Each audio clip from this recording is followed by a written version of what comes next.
Hi my dear students, I am your Dhananjay sir. All of you welcome to our LKS Navodaya and Sainik YouTube channel ಗೆ ನಿಮ್ಗೆಲ್ರಿಗೂ ಸ್ವಾಗತ ಕೊಡ್ತಾ ಇವತ್ತೇನಪ್ಪಾ ಅಂದ್ರೆ LKS ವಿದ್ಯಾ talent award 2026 exam ಇದೆಯಲ್ವಾ, March 15ನೇ ತಾರೀಕು exam ಇದೆಯಲ್ವಾ. 4ನೇ ತರಗತಿ ಓದ್ತಿರುವಂತ ವಿದ್ಯಾರ್ಥಿಗಳು, ಮುಂದಿನ ವರ್ಷ 5ನೇ ತರಗತಿ ಬರುವಂತ ವಿದ್ಯಾರ್ಥಿಗಳಿಗೆ ಯಾರೆಲ್ಲ ಎಕ್ಸಾಮ್ ಇದೆಯಲ್ವಾ LKS ವಿದ್ಯಾ ಟ್ಯಾಲೆಂಟ್ ಅವಾರ್ಡ್ ಎಕ್ಸಾಮು, ಇದಕ್ಕೆ ಮ್ಯಾಥ್ಸ್ಗೆ ಸಂಬಂಧಪಟ್ಟಂತೆ ಅಂದ್ರೆ ಗಣಿತಕ್ಕೆ ಸಂಬಂಧಪಟ್ಟಂತೆ ಇವತ್ತು ಕೆಲವೊಂದು ಕ್ವಶನ್ಸ್ ಗಳನ್ನ ನಾನು ಡಿಸ್ಕಷನ್ ಮಾಡ್ತೀನಿ. ಏನ್ ಸರ್ ಅದು ಅಂದ್ರೆ ನೋಡಿ, ಮ್ಯಾಥ್ಸ್ ಸಂಬಂಧಪಟ್ಟಂತೆ ಕೆಲವು ಕ್ವಶನ್ಸ್ ಗಳು ಯಾವ ತರ ಕ್ವಶನ್ಸ್ ಬರ್ತವೆ ಸರ್, ಪೇರೆಂಟ್ಸ್ ಗಳು ಇದನ್ನ ಕೇಳ್ತಿದ್ರು ನನಗೆ. ನೋಡಿ, ಈ ಎಕ್ಸಾಮ್ ನ ನೀವು ಅಟೆಂಡ್ ಮಾಡ್ಬೇಕಂದ್ರೆ ಫಸ್ಟ್ ನೀವೇನ್ ಮಾಡ್ಬೇಕಾಗತ್ತೆ, ರಿಜಿಸ್ಟರ್ ಮಾಡಿಸ್ಕೋಬೇಕು. ಎಕ್ಸಾಮಿಗೆ ಯಾವುದೇ ರೀತಿಯ ಫೀಸ್ ಇರಲ್ಲ, ಆದ್ರೆ 4ನೇ ತರಗತಿಲಿ ಈ ವರ್ಷ ಓದ್ತಾ ಇರಬೇಕು. ಮುಂದಿನ ವರ್ಷ 5ನೇ ತರಗತಿ ಬರುವಂತ ವಿದ್ಯಾರ್ಥಿಗಳಿಗೆ ಮಾತ್ರ ಇರುತ್ತೆ. ನಿಮ್ಮ ಹೆಸರು ಅಂದ್ರೆ ಪಾಪು ಸ್ಟೂಡೆಂಟ್ ನ ಹೆಸರು, ಎಷ್ಟನೇ ತರಗತಿ, ಯಾವ ಶಾಲೆಯಲ್ಲಿ ಓದ್ತಿರೋದು, ಮತ್ತೆ ನಿಮ್ಮ ಮೊಬೈಲ್ ನಂಬರ್ನ ಬರೆದು ನಿಮ್ಮ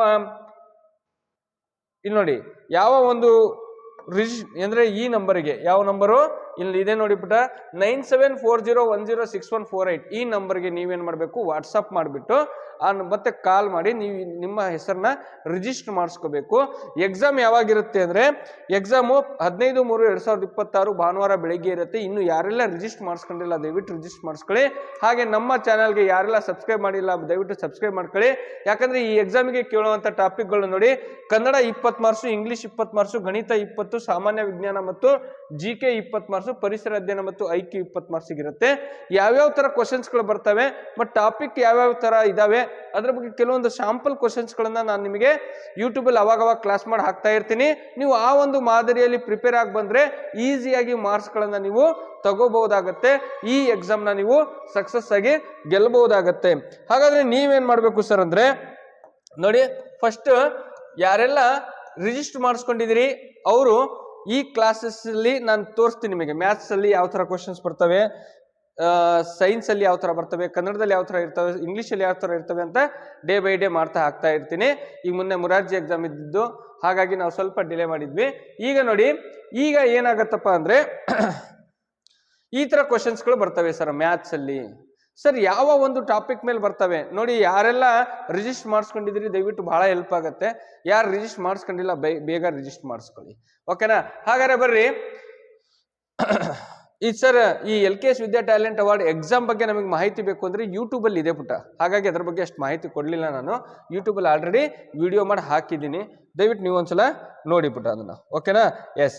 ಹಾಗಾದ್ರೆ ಈಗ ನಾವೇನ್ ಮಾಡೋಣ ಅಂದ್ರೆ, ಈಗ ನೋಡಿ ವೆರಿ ವೆರಿ ಇಂಪಾರ್ಟೆಂಟ್, ಒಂದು ಶಾಲೆಯಲ್ಲಿ 340 ಮಕ್ಕಳಿದ್ದಾರೆ, ಹಾಗೆ ಇನ್ನೊಂದು ಶಾಲೆಯಲ್ಲಿ 380 ಮಕ್ಕಳಿದ್ದಾರೆ. ಹಾಗಾದ್ರೆ ಆ ಎರಡು ಶಾಲೆಯಲ್ಲಿರುವ ಒಟ್ಟು ಮಕ್ಕಳ ಸಂಖ್ಯೆ ಎಷ್ಟು? ಎಷ್ಟು ಸಿಂಪಲ್ ಕ್ವಶನ್ ಅಲ್ವಾ? ಆದ್ರೆ ವರ್ಡ್ ಪ್ರಾಬ್ಲಮ್ ಇರುತ್ತೆ, ಡೈರೆಕ್ಟ್ ಆಗಿ ಕೊಟ್ಟಿರಲ್ಲ. ಕೆಲವೊಂದನ್ನ ಡೈರೆಕ್ಟ್ ಆಗಿ ಕೊಡ್ತೀವಿ, ಕೆಲವೊಂದನ್ನ ಈ ತರ ಕೊಟ್ಟಿರ್ತಾರೆ. One school has 340 children and another school has 380 childrens. ಹಾಗಾದ್ರೆ then what is the total number of children in these two schools? ಇಂಥ ಕ್ವಶನಿಗೆ ಆನ್ಸರ್ ಮಾಡ್ಬೋದಲ್ಲ ಪುಟ, ಆನ್ಸರ್ ಮಾಡ್ಬೋದಲ್ವಾ? Yes, option ABCD.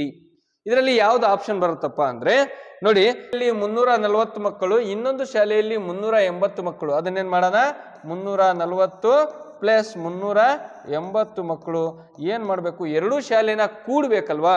ಎರಡು ಶಾಲೆ ಸೇರಿ ಅಂದ್ರೆ 0ಗೆ 0, 4 2 8 4 12, carry 1 3 3 6 1 7, 720. Option B is the right answer. ನಿಮಗೆ ಒಂದು OMR ಶೀಟ್ ಇರುತ್ತೆ, ಆ OMR ಶೀಟ್ ಅಲ್ಲಿ ಹೇಗೆ ಆಪ್ಷನ್ ನ ತುಂಬೋದು ಅದ್ರ ಬಗ್ಗೆನೂ ಕೂಡ ನಾನು ಮಾಹಿತಿನ ಹೇಳ್ತೀನಿ.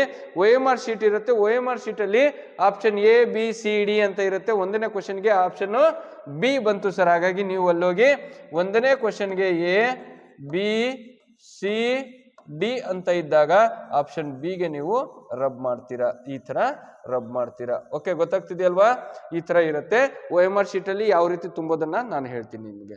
ಈಗ ನಿಮಗೆ ಗೊತ್ತಾಗ್ತಿದೆ, ಅಡಿಷನ್ ಮೇಲೆ ಕ್ವಶನ್ಸ್ ನ ಕೇಳ್ತೀವಿ, ಅಂದ್ರೆ ಕೂಡುವುದರ ಮೇಲೆ ಕ್ವಶನ್ಸ್ ಇರುತ್ತೆ.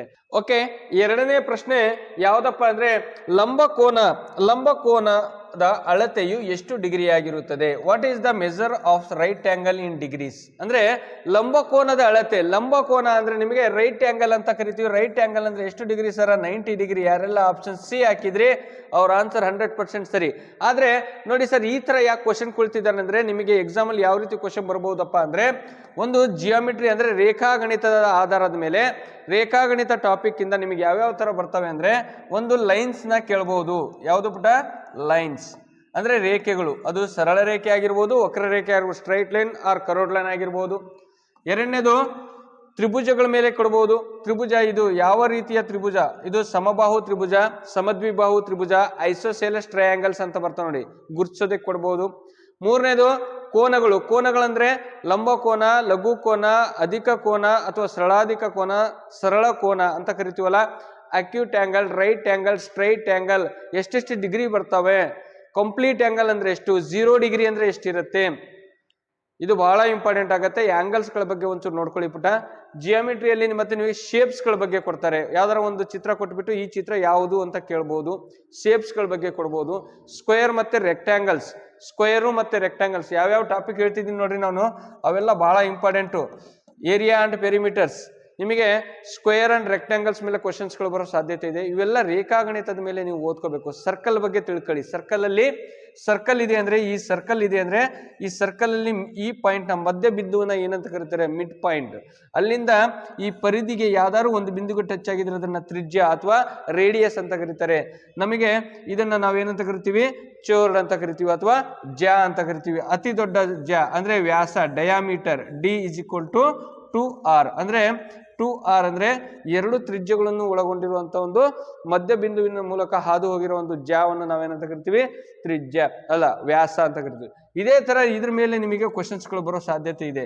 ಹಾಗಾಗಿ ನೀವೇನ್ ಮಾಡ್ಬೇಕು? ಮ್ಯಾಕ್ಸಿಮಮ್ ಸರ್ಕಲ್ಲು, ಲೈನ್ಸು, ಟ್ರಯಾಂಗಲ್ಸ್ ಮತ್ತೆ ಆಂಗಲ್ಸ್, ಈ ಟಾಪಿಕ್ನ ಒಂದ್ಸಲ ನೋಡ್ಕೊಳ್ಳಿ ಪುಟ. Very very important, very very important. ಹಾಗಾಗಿ ಈ ಒಂದು ಕ್ವಶನ್ಸ್ನ ನಾವು ಬಿಡಿಸೋದ್ರ ಮೂಲಕ ಇಷ್ಟು ಟಾಪಿಕ್ಗಳನ್ನ ಕವರ್ ಮಾಡ್ಕೊಳ್ಳಿ.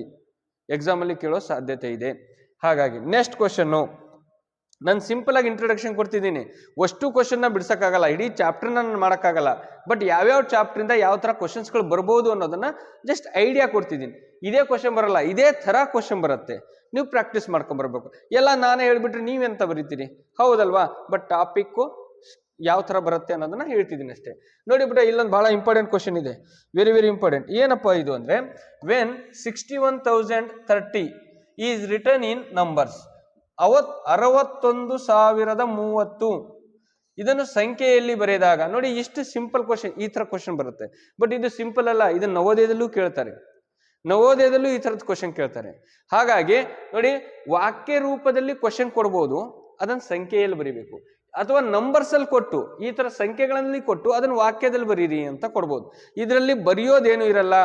ಮ್ಯಾಥ್ಸ್ ಆದ್ರೂ ಕೂಡ ನಿಮಗೆ ವರ್ಕ್ ಮಾಡೋದಕ್ಕೆ ಸ್ಪೇಸ್ ಕೊಟ್ಟಿರ್ತೀವಿ. ನೀವೇನು ತರಂಗಿಲ್ಲ, ಯಾವುದೇ ರೀತಿ ಹಾಳೆ ಅದು ಇದು ಏನು ತರಂಗಿಲ್ಲ, ನಾವೇ ಕೊಡ್ತೀವಿ ನಿಮಗೆ. ಅಲ್ಲಿ ನಿಮಗೆ ವರ್ಕ್ ಮಾಡೋದಕ್ಕೆ, ಮ್ಯಾಥ್ಸ್ ವರ್ಕ್ ಮಾಡೋದಕ್ಕೆ ನಿಮಗೆ ಒಂದು ಅಲ್ಲೇ ಕ್ವಶನ್ ಪೇಪರ್ ಅಲ್ಲೇ ಜಾಗ ಕೊಟ್ಟಿರ್ತೀವಿ. ಅಲ್ಲಿ ನೀವೇನ್ ಮಾಡ್ಬೇಕಾಗತ್ತೆ? ವರ್ಕ್ ಮಾಡ್ಕೊಂಡು ಆನ್ಸರ್ನ ಟಿಕ್ ಹಾಕೋದು. ನೀವು ಯಾವುದು ಕೂಡ ಬರೆಯಲ್ಲ, ಎಲ್ಲ ಟಿಕ್ ಹಾಕೋದಿರುತ್ತೆ. 100 ಕ್ವಶನ್ ಕೂಡ ಟಿಕ್ ಹಾಕೋದೇ ಇರುತ್ತೆ. ಹಾಗಾದ್ರೆ ಇದರ ಆನ್ಸರ್ ನೋಡಿ, 61,030. 61,030 ಇದು ಬರಲ್ಲ, ಇದು ಬರಲ್ಲ, ಇದು ಬರಲ್ಲ. Option D is the right answer. ಗೊತ್ತಾಗ್ತಿದೆಯಲ್ವಾ? ಈ ತರ ಕ್ವಶನ್ಸ್ ಬಂದ್ರೆ ಮಾಡ್ತಿರಲ್ವಾ? ಟಫ್ ಇರಲ್ಲಪ್ಪ, ಬಟ್ ಕಾನ್ಸೆಪ್ಟ್ ವೈಸ್ ಇರುತ್ತೆ, ಅರ್ಥ ಮಾಡ್ಕೊಳ್ಳಿ. Yes, next question very very important. ನೋಡಿ, ಈ ತರದ ಕ್ವಶನ್ ಇರುತ್ತೆ. ಇನ್ನೊಂದು ಪುಟ ನೆನ್ಪಿಟ್ಕೊಳ್ಳಿ. ನಿಮಗೆ ಇದರಲ್ಲಿ ಇನ್ನೊಂದು ಚೂರು ಹೇಳ್ತೀನಿ. ಮ್ಯಾಥ್ಸ್ ಅಲ್ಲಿ ಸಂಖ್ಯಾ ಮತ್ತು ಸಂಖ್ಯಾ ಪದ್ಧತಿ, ನಂಬರ್ ಅಂಡ್ ನಂಬರ್ ಸಿಸ್ಟಮ್. ಸಂಖ್ಯಾ ಮತ್ತು ಸಂಖ್ಯಾ ಪದ್ಧತಿ ಅಂದ್ರೆ ಸ್ಥಾನ ಬೆಲೆ ಮತ್ತು ಮುಖ ಬೆಲೆ, ಅತ್ಯಂತ ಚಿಕ್ಕ ಸಂಖ್ಯೆ, ಅತ್ಯಂತ ದೊಡ್ಡ ಸಂಖ್ಯೆ, ಒಂದಂಕಿಯ ದೊಡ್ಡ ಸಂಖ್ಯೆ, ಒಂದಂಕಿಯ ಚಿಕ್ಕ ಸಂಖ್ಯೆ, ಎರಡಂಕಿಯ ದೊಡ್ಡ ಸಂಖ್ಯೆ, ಎರಡಂಕಿಯ ಚಿಕ್ಕ ಸಂಖ್ಯೆ, ದಿನ 3 digit largest number, 3 digit smallest number. ಇಂಥ ಕ್ವಶನ್ಸ್ಗಳು ಬರ್ತವೆ, ಒಂಚೂರು ನೆನ್ಪಿಟ್ಕೊಳ್ಳಿ. Face value, place value, face value, face value ಮತ್ತೆ ಪ್ಲೇಸ್ ವ್ಯಾಲ್ಯೂ. ಸ್ಥಾನ ಬೆಲೆ ಮತ್ತು ಮುಖ ಬೆಲೆಗಳ ಮೇಲೆ ಕ್ವಶನ್ಸ್ ಇರುತ್ತೆ, ಇದೊಂಚೂರು ನೆನ್ಪಿಟ್ಕೊಳ್ಳಿ. ಮತ್ತೆ ಏರಿಕೆ ಕ್ರಮ, ಇಳಿಕೆ ಕ್ರಮ, ascending order and descending order, ascending order and descending order. ಏರಿಕೆ ಕ್ರಮ ಮತ್ತು ಇಳಿಕೆ ಕ್ರಮ, ಆರೋಹಣ ಮತ್ತು ಅವರೋಹಣದ ಮೇಲೆ ಇರುತ್ತೆ ಕ್ವಶನ್ಸ್ಗಳು. ಮತ್ತೆ ಸ್ಕ್ವೇರ್ಸ್ ಗಳ ಮೇಲೆ ಇರುತ್ತೆ, 1, 2 ರ ಘಾತ, 3 ರ ಘಾತ, ಸ್ಕ್ವೇರ್ಸ್ ಮತ್ತೆ ಕ್ಯೂಬ್ಸ್ಗಳು. 3 ಕ್ಯೂಬ್ 4 ಕ್ಯೂಬ್ ಇದ್ರ ಮೇಲೆ ಕ್ವಶನ್ಸ್ಗಳು ಇರ್ತವೆ, ಸ್ಕ್ವೇರ್ಸ್ ಮೇಲೆ ಕ್ವಶನ್ಸ್ ಇರ್ತವೆ, ನೆನ್ಪಿಟ್ಕೋಬೇಕು. ವೆರಿ ವೆರಿ ಇಂಪಾರ್ಟೆಂಟ್ ಆಗಿ ನಿಮಗೆ ಫ್ರಾಕ್ಷನ್ ಮೇಲೆ ಕ್ವಶನ್ ಇರುತ್ತೆ. ಫ್ರಾಕ್ಷನ್ನು ಇನ್ನೂ ಇಂಪಾರ್ಟೆಂಟ್ ಆಗಿ ನಿಮಗೆ ಯಾವುದ್ರ ಮೇಲೆ ಕ್ವಶನ್ಸ್ ಇರುತ್ತಪ್ಪ ಅಂದ್ರೆ ಫ್ರಾಕ್ಷನ್ಸ್ ನ ಜೊತೆಗೆ ನಿಮಗೆ ಡೆಸಿಮಲ್ ಮೇಲೆ ಕ್ವಶನ್ ಇರುತ್ತೆ. ಡೆಸಿಮಲ್ ನ ಅಡಿಷನ್, ಸಬ್ಟ್ರಾಕ್ಷನ್, ಮಲ್ಟಿಪ್ಲಿಕೇಶನ್, ಡಿವಿಷನ್, ದಶಮಾಂಶ ಸಂಖ್ಯೆಗಳು ಅಂತ ಬರ್ತಾವೆ ನೋಡಿ ಪುಟ. ಹಾಗಾದ್ರೆ ಇಲ್ಲಿ ನೋಡಿ ಇನ್ನೊಂದು ಕ್ವಶನ್ ಕೊಟ್ಟಿದ್ದೀನಿ ನಾನು. 127.50 ಇಂಟು 115 ಇದರ ಗುಣಲಬ್ಧ ಏನು? ವಾಟ್ ಈಸ್ ದ ಪ್ರಾಡಕ್ಟ್ ಅಂದ್ರೆ ಗುಣಲಬ್ಧ. ಓಕೆನಾ? ಏನಿದೆ ನೋಡಿ, ಸೇಮ್ ಮಲ್ಟಿಪ್ಲಿಕೇಶನ್ ಲೆಕ್ಕ, ಬಟ್ ಪಾಯಿಂಟ್ ಇದೆ. ಪಾಯಿಂಟ್ ಇರೋದ್ರಿಂದ ನಾವೇನ್ ಮಾಡ್ಬೇಕಿದ್ದೆ, ದಶಮಾಂಶಗಳ ಗುಣಾಕಾರ ಅಂತ ಕರಿತೀವಿ ನಾವು ಇದನ್ನ. ದಶಮಾಂಶಗಳ ಕೂಡೋದು, ದಶಮಾಂಶಗಳ ಕಳಿಯೋದು, ದಶಮಾಂಶಗಳ ಗುಣಾಕಾರ, ದಶಮಾಂಶಗಳ ಭಾಗಾಕಾರ, ಈ ತರ ಲೆಕ್ಕಗಳು ಬರೋ ಸಾಧ್ಯತೆ ಇರುತ್ತೆ ಪುಟ. ಇದು ಇಟ್ಸ್ ವೆರಿ ಈಸಿ ಕ್ವಶನ್ಸ್. ಹಾಗಾದ್ರೆ ಯಾವ್ದು ಬರ್ಬೋದು ಆನ್ಸರ್ ಅಂದ್ರೆ ನೋಡಿ 127 ಅಲ್ವಾ? 127 ಒಂದ್ ನಿಮಿಷ, 127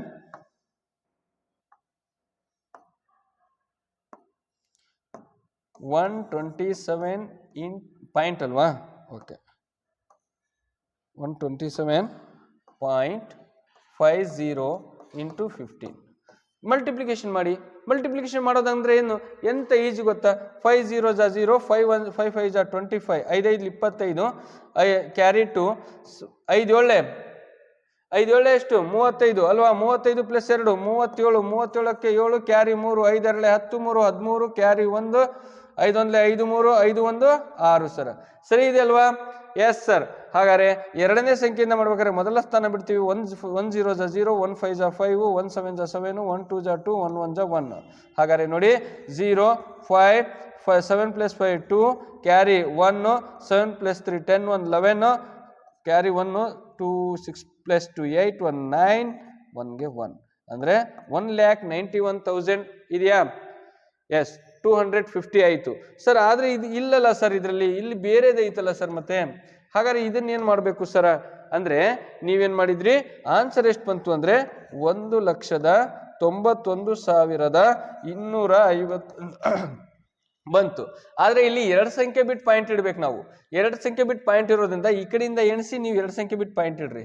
ಹಾಗಾದ್ರೆ ಇದು ಆನ್ಸರ್ ಎಲ್ಲರೂ ಇದ್ರೆ ನಿಮ್ಮ ಆನ್ಸರು ರೈಟ್ ಆನ್ಸರ್ ಆಗತ್ತೆ. ಹಾಗಾದ್ರೆ ನೋಡಿ ಪುಟ, ಇದು ಯಾವ್ದಪ್ಪ ಅಂದ್ರೆ option D is the right answer. 1912.50. ಹೌದಲ್ವಾ? ಎಷ್ಟು ಈಜಿ ಅಲ್ವಾ? ಸೇಮ್ ಗುಣಾಕಾರ ಲೆಕ್ಕ ಮಾಡ್ದಂಗೆ ಮಾಡ್ತೀವಿ. ಪಾಯಿಂಟ್ ಆದ್ಮೇಲೆ ಎಷ್ಟು ಸಂಖ್ಯೆ ಇದೆ ಅಷ್ಟು ಎಣಿಸಿ ನಮ್ಮ ಬಲಗೈ ಕಡೆಯಿಂದ ಎಣಿಸಿ ಇಟ್ಬಿಟ್ರೆ ಮುಗಿತಪ್ಪ. ಇದು ದಶಮಾಂಶಗಳ ಗುಣಾಕಾರ ನಮಗೆ ಬರಲ್ಲ ಅನ್ಕೊಂಡಿರ್ತೀವಿ, ಮಾಡಬಹುದು.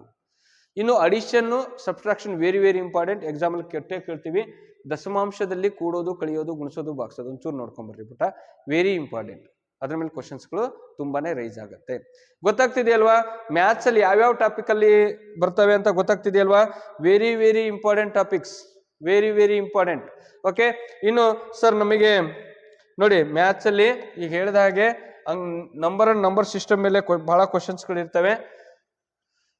ಪ್ಲೇಸ್ ವ್ಯಾಲ್ಯೂ, ಫೇಸ್ ವ್ಯಾಲ್ಯೂ, ಅತಿ ದೊಡ್ಡ ಸಂಖ್ಯೆ, ಅತಿ ಚಿಕ್ಕ ಸಂಖ್ಯೆ, ascending order, descending order, squares ಮೇಲೆ, ಫ್ರಾಕ್ಷನ್ ಮೇಲೆ, ಡೆಸಿಮಲ್ ಮೇಲೆ, ಮತ್ತೆ ಫಸ್ಟಿಗೆ ಹೇಳಿದ್ವಲ್ಲ ಅಪ್ಲೈಡ್ ಕ್ವಶನ್ ಅಂದ್ರೆ ವರ್ಡ್ ಪ್ರಾಬ್ಲಮ್ ಅಂತ ಬರ್ತಾವೆ ನೋಡಿ, ಆ ಥರದವು ಇರ್ತವೆ. ರೇಖಾಗಣಿತದ ಮೇಲೆ ಕ್ವಶನ್ಸ್ಗಳು ಇರ್ತವೆ. ದಯವಿಟ್ಟು ಒಂಥರ ಪ್ರಾಕ್ಟೀಸ್ ಮಾಡ್ಕೊಳ್ಳಿ. ಯಾಕಂದ್ರೆ ಬೇಸಿಕ್ ಲೆವೆಲ್ ಇಂಪಾರ್ಟೆಂಟು. ಬೇಸಿಕ್ ಲೆವೆಲ್ಲೇ ನಿಮಗೆ ಕೇಳೋದೇನಪ್ಪ ಅಂದ್ರೆ ಹೈ ಲೆವೆಲ್ ಇರಲ್ಲ, ಬೇಸಿಕ್ ಲೆವೆಲ್ ಕೇಳ್ತಾರೆ. ಬೇಸಿಕ್ ಅಲ್ಲಿ ನಿಮ್ಮ ಮಗುಗೆ ಏನೇನು ಗೊತ್ತಿದೆ. ಈಗ ಸಾಮಾನ್ಯರಲ್ಲಿ ಬುದ್ಧಿವಂತರು ಬೇಕು ನಮಗೆ, ಹೌದಲ್ವಾ? ಇರೋ ಮಕ್ಕಳಲ್ಲಿ ಈಕ್ವಲ್ ಟ್ಯಾಲೆಂಟ್ ಇರ್ತದೆ. ಅದ್ರಲ್ಲಿ ಯಾರಿಗೊಂಚೂರು ಹೈ ಲೆವೆಲ್, ಒಂಚೂರು ನಾನು ಎಕ್ಸ್ಟ್ರಾ ಮಾಡ್ತೀನಿ, ಎಕ್ಸ್ಟ್ರಾ ಕಲಿತೀನಿ ಅಂತಾರಲ್ಲ, ಅಂತ ವಿದ್ಯಾರ್ಥಿಗಳಿಗೋಸ್ಕರ ಅಂತಾನೆ ಇದನ್ನ LKS ವಿದ್ಯಾ ಟ್ಯಾಲೆಂಟ್ ಅವಾರ್ಡ್ ಅಂತ. ಟ್ಯಾಲೆಂಟ್ ಅವಾರ್ಡ್ ಅಂದ್ರೆ ಯಾಕೆ ಮಾಡಬೇಕು ಅಂದ್ರೆ ಇರೋ ಆ ಸಮಾನ ವಯಸ್ಕರಲ್ಲಿ ಕೂಡ ಇದೊಂಚೂರು ಎಕ್ಸ್ಟ್ರಾ ಟ್ಯಾಲೆಂಟೆಡ್ ಇದೆ ಅಂದ್ರೆ ಅದಕ್ಕೆ ಸಲ್ಲಿಸಬೇಕಾದ ಗೌರವ ಸಲ್ಲಬೇಕು, ಹೌದಲ್ವಾ?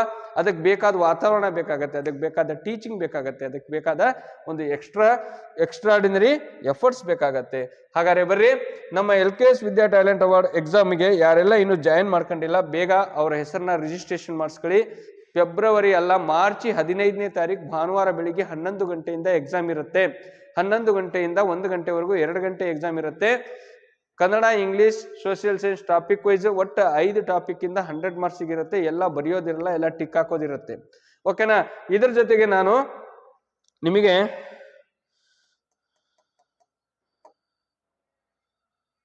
ಇದರ ಜೊತೆಗೆ ನಾನು ನಿಮಗೆ ಹೇಳಬೇಕಾಗಿರೋದು ಒಂದೇ ಒಂದು ವಿಷಯ ಏನಪ್ಪಾ ಅಂದ್ರೆ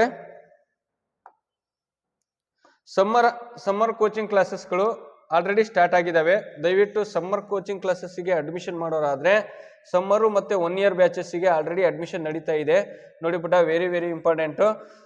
ಯಾರಿಗೆ 3ನೇ ತರಗತಿ 4ನೇ ತರಗತಿ ಮತ್ತು 5ನೇ ತರಗತಿ ಓದ್ತಿರೋ ವಿದ್ಯಾರ್ಥಿಗಳಿಗೆ ಅಡ್ಮಿಷನ್ ಓಪನ್ ಆಗಿರೋದ್ರಿಂದ 2 ತಿಂಗಳ Navodaya complete course, Sainik complete course ಮತ್ತು 2 ತಿಂಗಳ ಬೇಸಿಕ್ ಫೌಂಡೇಶನ್ ಕೋರ್ಸ್ ಮತ್ತು 1 ವರ್ಷದ ನವೋದಯ ಮತ್ತು ಸೈನಿಕ್ ಕೋರ್ಸಸ್ಗಳು ಅಡ್ಮಿಷನ್ ಸ್ಟಾರ್ಟ್ ಆಗಿದ್ದಾವೆ. ಏಪ್ರಿಲ್ 1ನೇ ತಾರೀಕಿಂದ ಕ್ಲಾಸಸ್ ಇರ್ತವೆ. ನೀವು ಯಾರು ರಿಜಿಸ್ಟ್ರೇಷನ್ ಮಾಡಿಸ್ಕೋಬೇಕು ಸರ್, ನಾವು ಇದನ್ನ ಆಲ್ರೆಡಿ ಅಡ್ಮಿಷನ್ ಪ್ರೊಸೀಜರ್ ನಡೀತಾ ಇದೆ, ಲಿಮಿಟೆಡ್ ಸೀಟ್ ಇರೋದ್ರಿಂದ ಸರ್ ನಾವು 2 ತಿಂಗಳು ಕಂಪ್ಲೀಟ್ ಕೋರ್ಸ್ ಮಾಡ್ತೀವಿ, ನಮಗೆ 2 ತಿಂಗಳು ಕೋರ್ಸ್ ಬೇಕು, ಮತ್ತೆ ಇಲ್ಲ 6 ತಿಂಗಳದ್ದು ಬೇಕು, ಇಲ್ಲ 1 ವರ್ಷದ ಬೇಕು, ನಾವು ಜಾಯ್ನ್ ಆಗ್ತೀವಿ ಅನ್ನೋರು ಯಾರು ಇದ್ರೆ ದಯವಿಟ್ಟು ನನ್ನ ನಂಬರ್ ಇದೆ ಅಲ್ವಾ 9741183187 ಆ ನಂಬರ್ಗೆ ಕರೆ ಮಾಡಿ. ನನ್ನ ನಂಬರ್ ನಿಮ್ಮ ಹತ್ರ ಇದೆ. ಯಾವುದೇ ಮಾಹಿತಿ ಬೇಕಾದರೂ 9741183187 ಈ ನಂಬರ್ಗೆ ಕರೆ ಮಾಡಿ ಪುಟ. ಇದ್ರ ಜೊತೆಗೆ ನೋಡಿ, ಆಲ್ರೆಡಿ ಮಾರ್ಚ್ 1ನೇ ತಾರೀಕಿಂದ ಆನ್ಲೈನ್ ತರಗತಿ, ಆನ್ಲೈನ್ ತರಗತಿ ಆಲ್ರೆಡಿ ಸ್ಟಾರ್ಟ್ ಆಗಿದೆ. ಆನ್ಲೈನ್ ಕ್ಲಾಸಸ್ಗಳು ಸ್ಟಾರ್ಟ್ ಆಗಿರೋದ್ರಿಂದ ಮಾರ್ಚ್ 1ನೇ ತಾರೀಕಿಂದ ಹೊಸ ಬ್ಯಾಚ್ ಆನ್ಲೈನ್ ಸ್ಟಾರ್ಟ್ ಆಗಿದೆ. ಬಡ ವಿದ್ಯಾರ್ಥಿಗಳ ಮನೆ ಕೋಚಿಂಗ್, ಯಾರಿಗೆ ಕೋಚಿಂಗ್ ಸೆಂಟ್ರಿಗೆ ಹೋಗಕ್ಕಾಗಲ್ವೋ ಅಂತ ವಿದ್ಯಾರ್ಥಿಗಳಿಗೋಸ್ಕರ ಬಡ ವಿದ್ಯಾರ್ಥಿಗಳ ಮನೆ ಕೋಚಿಂಗ್ ಪ್ರಾರಂಭ ಮಾರ್ಚ್ 1, 2026ರಿಂದ ಆನ್ಲೈನ್ ಕೋಚಿಂಗ್ ಕ್ಲಾಸಸ್ ಕನ್ನಡ ಮತ್ತು ಇಂಗ್ಲಿಷ್ ಮೀಡಿಯಂನಲ್ಲಿ ನವೋದಯ ಸೈನಿಕ್ ಫುಲ್ ಕೋರ್ಸ್ ಏನೇನಿರುತ್ತೆ, ಪ್ರತಿದಿನ ಲೈವ್ ಕ್ಲಾಸ್ ಜೊತೆಗೆ ಮಾಡಿದ ಎಲ್ಲ ರೆಕಾರ್ಡೆಡ್ ಕ್ಲಾಸ್ ಸಿಗ್ತವೆ. ಜೊತೆಗೆ 150ಕ್ಕಿಂತ ಹೆಚ್ಚು ಚಾಪ್ಟರ್ ವೈಸ್ ಆನ್ಲೈನ್ ಟೆಸ್ಟ್ ಸಿಗುತ್ತೆ ನಿಮಗೆ. Is one of the best. ಯಾರಿಗೆ ಕೋಚಿಂಗ್ ಸೆಂಟ್ರಿಗೆ ಬರೋಕ್ಕಾಗಲ್ಲ, ಯಾರಿಗೆ ಫೈನಾನ್ಷಿಯಲಿ ತುಂಬ ವೀಕ್ ಇರ್ತಾರೆ, ಬಟ್ ನನ್ನ ಮಕ್ಕಳು ಓದಬೇಕು ಅನ್ನೋ ಆಸಕ್ತಿ ಇರುತ್ತೆ, ದಯವಿಟ್ಟು ಮನೆಯಿಂದನೇ ನೀವು ಓದಿ ಸಕ್ಸಸ್ ಆಗುವಂಥ ಸಾಧ್ಯತೆ ಬಹಳ ಇರುತ್ತೆ. ಅವರಿಗೆ ನಮ್ಮ ಒಂದು ಮಾರ್ಗದರ್ಶನ ಬೇಕಾಗಿರುತ್ತೆ. ಅಂತ ಚೆನ್ನಾಗಿ ಓದೋ ವಿದ್ಯಾರ್ಥಿಗಳಿಗೆ ನಮ್ಮದೊಂದು ಗೈಡೆನ್ಸ್ ಬೇಕಾಗತ್ತೆ. ಅದಕ್ಕೋಸ್ಕರ ಕೇವಲ 1 ವರ್ಷಕ್ಕೆ 3,500 ರೂಪಾಯಿ ಮಾತ್ರ ಇರುತ್ತೆ. ಒಂದು ಹಬ್ಬದ ಖರ್ಚದು 1 ವರ್ಷದ ಮಗುವಿನ ಹೊಸ ಬಟ್ಟೆ ಕೊಡಿಸೋಷ್ಟು ದುಡ್ಡು. ಅದರಲ್ಲಿ ನೀವು ಇದನ್ನ ಒಂದು ಕೋರ್ಸ್ ಕೊಡಿಸ್ಬೋದು. 1 ವರ್ಷದ ಕೋರ್ಸ್ ಕೊಡಿಸಿ ಮಗು ಸೆಲೆಕ್ಷನ್ ಆಯ್ತಪ್ಪ ನವೋದಯ ಅಂದ್ರೆ ಅದು ಹೇಳೋ ಮಾತೇ ಎಲ್ಲ ಬಿಡಿ, ಬೇರೆ ಲೆಕ್ಕಾಚಾರ ಅದು. ಅಂದ್ರೆ ಯಾಕೆ ಸರ್ ಇದನ್ನ ಇಷ್ಟು ಕಮ್ಮಿ ಮಾಡಿದ್ರಿ, ಅದನ್ನ ಫ್ರೀ ಮಾಡ್ಬೋದಲ್ಲ? ಫ್ರೀಯಾಗಿ ಮಾಡಿದ್ರೆ ಅದಕ್ಕೆ ಅರ್ಥ ಇರಲ್ಲಪ್ಪ, ಅದಕ್ಕೆ ಬೆಲೆ ಇರಲ್ಲ. ಫ್ರೀ ಮಾಡಿದ್ರೆ ನಾನು ಕೂಡ ಸೀರಿಯಸ್ ಆಗಿ ತಗೊಳಲ್ಲ. ಯಾಕೆ ಹೇಳ್ರಿ, ಮಾಡ್ತಿರೋದು ಫ್ರೀ ಅಲ್ವಾ? ನೀವು ಕ್ಲಾಸ್ ತಗೊಂಡಾಗ ಪೇರೆಂಟ್ಸಿಗಾಗ್ಲಿ ಸ್ಟೂಡೆಂಟ್ಸಿಗಾಗ್ಲಿ ಅದು ತಗೊಂಡಿದ್ರೆ ಫ್ರೀ ಇದ್ರೆ ಅದಕ್ಕೆ ಬೆಲೆ ಇರ, ಅವರು ಸೀರಿಯಸ್ ಆಗಿ ಕೇಳಲ್ಲ, ಸೀರಿಯಸ್ ಆಗಿ ತಗೊಳಲ್ಲ. ಅದೇ ಫೀಸ್ ಕಟ್ಟಿದ್ರೆ ತಗೋಬಹುದು. ಆದ್ರೆ ಪ್ರತಿಯೊಬ್ಬ ಕೂಲಿ ಮಾಡೋರ ಮಕ್ಕಳು ಕೂಡ ನವೋದಯ ಎಕ್ಸಾಮ್ ಬರೀಬೇಕು. ನವೋದಯದ ಬಗ್ಗೆ ತಿಳ್ಕೊಂಡು ಕೋಚಿಂಗ್ ಸೆಂಟ್ರಲ್ಲಿ ಸಿಗುವಂತ ಒಂದು ಹೈಟೆಕ್ ಟೀಚಿಂಗ್ ಬೇಕು ಅಂತಂದ್ರೆ ಕೇವಲ ಕಡಿಮೆ ದುಡ್ಡಲ್ಲಿ ಕೂಲಿ ಮಾಡೋರು ಕೂಡ ಅವ್ರ ಮಕ್ಕಳನ್ನ ನವೋದಯ ಶಾಲೆಗೆ ಸೇರಿಸ್ಬೋದು. ಯಾಕಂದ್ರೆ ಇಷ್ಟು ಕಡಿಮೆ ಫೀಸಲ್ಲಿ ನಾನು 1 ವರ್ಷದ ನಿಮಗೆ ನವೋದಯ ಸೈನಿಕ್ ಕೋಚಿಂಗ್ ಕ್ಲಾಸಸ್ನ ನಿಮ್ಮ ಮನೆಗೆ ಮೊಬೈಲಲ್ಲಿ, ನಿಮ್ಮ ಲ್ಯಾಪ್ಟಾಪು, ನಿಮ್ಮ ಕಂಪ್ಯೂಟರ್ಲಿ ಪ್ರತಿದಿನ live class with recorded with online ಟೆಸ್ಟ್ಗಳ ಮೂಲಕ ಬರ್ತೀನಿ. ಓಕೆನಾ? ಯಾರೆಲ್ಲ ಇದನ್ನು ಜಾಯಿನ್ ಮಾಡ್ಕೊಂಡಿದ್ರೆ, ಈ ಆನ್ಲೈನ್ ಕ್ಲಾಸಸ್ಸಿಗೆ ಯಾರ್ಯಾರು ಜಾಯಿನ್ ಆಗೋರಿದ್ರೆ ಆಲ್ರೆಡಿ ಕ್ಲಾಸಸ್ಗಳು ಸ್ಟಾರ್ಟ್ ಮಾಡಿದ್ದೀನಿ. ಯಾಕಂದ್ರೆ ಆನ್ಲೈನ್ ಕ್ಲಾಸ್ ತಗೊಂಡವರಿಗೆ ಜಾಸ್ತಿ ಟೈಮ್ ಸಿಗಲ್ಲ. ಸ್ಕೂಲ್ ಓಪನ್ ಆಗಿಬಿಟ್ರೆ ಏನಾಗ್ಬಿಡುತ್ತೆ, ಅವರಿಗೆ ಸ್ಕೂಲಿಂದು ಇದು ಎರಡೂ ಮ್ಯಾನೇಜ್ ಮಾಡೋಕ್ಕಾಗತ್ತೆ. ಹಾಗಾಗಿ ಈಗಲೇ ಒಂಚೂರು ಬೇಗನೆ ನಾನು ಸ್ಟಾರ್ಟ್ ಮಾಡಿರೋದ್ರಿಂದ ಬೇಗ ಜಾಯಿನ್ ಮಾಡ್ಕೊಂಡ್ರೆ ಇನ್ನೂ ಒಳ್ಳೆಯದು. ಓಕೆ, ಹಾಗಾಗಿ ನಾನು ಮತ್ತೆ ಮುಂದಿನ ವಿಡಿಯೋದಲ್ಲಿ ಇನ್ನೊಂದು ಟಾಪಿಕಲ್ಲಿ ಯಾವ ರೀತಿ ಕ್ವಶನ್ಸ್ಗಳನ್ನ ಕೇಳ್ತೀವಿ ಅದರ ಬಗ್ಗೆ ಮಾಹಿತಿನ ನಾನು ಇನ್ನೊಂದು ವಿಡಿಯೋದಲ್ಲಿ ತರ್ತೀನಿ. ಬಾಯ್. ಅಲ್ಲಿವರೆಗೂ ಮ್ಯಾಥ್ಸ್ ಏನು 20 ಕ್ವಶನ್ಸ್ ಬರ್ತಾವಲ್ಲ, ಅದು ನಾನು ಇವತ್ತು ಏನೆಲ್ಲ ಟಾಪಿಕ್ಸ್ ಹೇಳಿದ್ದೀನಿ ದಯವಿಟ್ಟು ಒಂದು ಕಡೆ ಗಮನ ಹರಿಸ್ರಿ. ಒಳ್ಳೆಯದಾಗಲಿ. ಬಾಯ್ ಪುಟ.